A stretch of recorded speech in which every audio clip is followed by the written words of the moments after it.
Hi, Sarah here from the UKHC team. Today I am joined by Dr. Kate Beaven-Marks to discuss a convention presentation entitled The Hypnotist Researcher Practical Research Skills Workshop. So Kate is an experienced clinical hypnotist, trainer, presenter and author. So welcome, Kate. Hello, thanks for having me. It's okay, I'm enjoying, it's good to see you here. So you're well placed to present on the ins and outs of hypnosis research, having carried out your own as part of your PhD, is that right? Yes, not just my PhD as well. For two of my master's degrees, they were both very active research. Okay. So I've done a fair bit with it. I also supervise the UK's master's program in clinical hypnotherapy. So I mark all of those exciting all those exciting master's degrees. Yeah. Oh, excellent. So typically we associate research with academics and university laboratories, but your presentation suggests that research can also be carried out by frontline hypnotherapists in their own practices. Absolutely. Do excuse the sound of the rain. It's absolutely chucking it down here.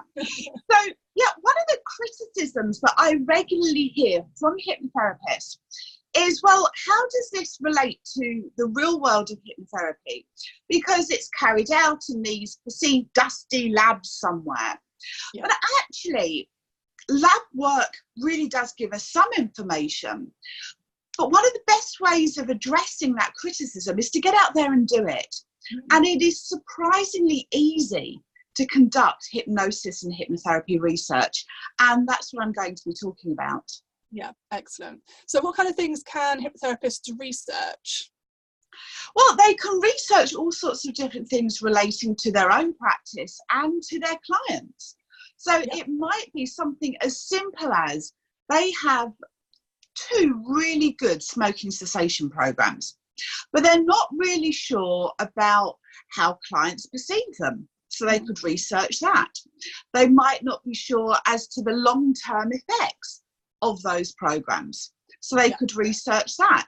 It might even be that they do a bit of research in the community and find out what people's current attitudes are towards hypnotherapy and smoking cessation. So just on that one topic alone, there's so much that they could research. Yeah. And once they've kind of carried out the research, what can it be used for? What can they use it for? Well, one of the best ways of using research is to demonstrate to your clients that you're actually evidence focused. So you can display it on your website, you could maybe give talks at local interest groups.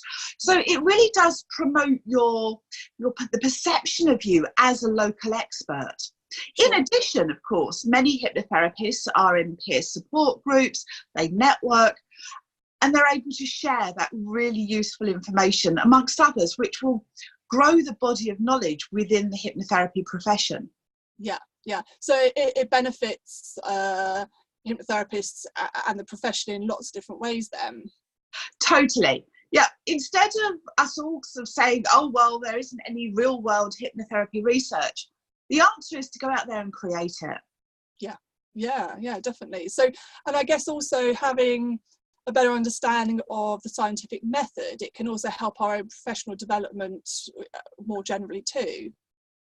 Absolutely. In fact, you could say that learning how to do research would be a great form of CPD. So it ticks two boxes at the same time. And it is about, one of the things that I always say is to understand published research.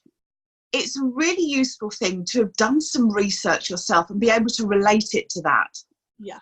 So there's added benefits really. And published research can add so much to your practice. It might even be that you look at a published research study and say, well, what would it be like with my clients in my world? And actually replicate that study. And by understanding the nuts and bolts of it, how it works, you're able to do that.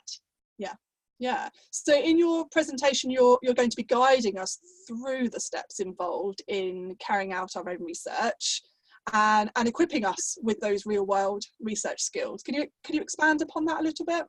Certainly. First of all, I totally appreciate that as it's 5 o'clock on a Friday and people will have had so many exciting presentations, they're going to be ready for something probably quite practical.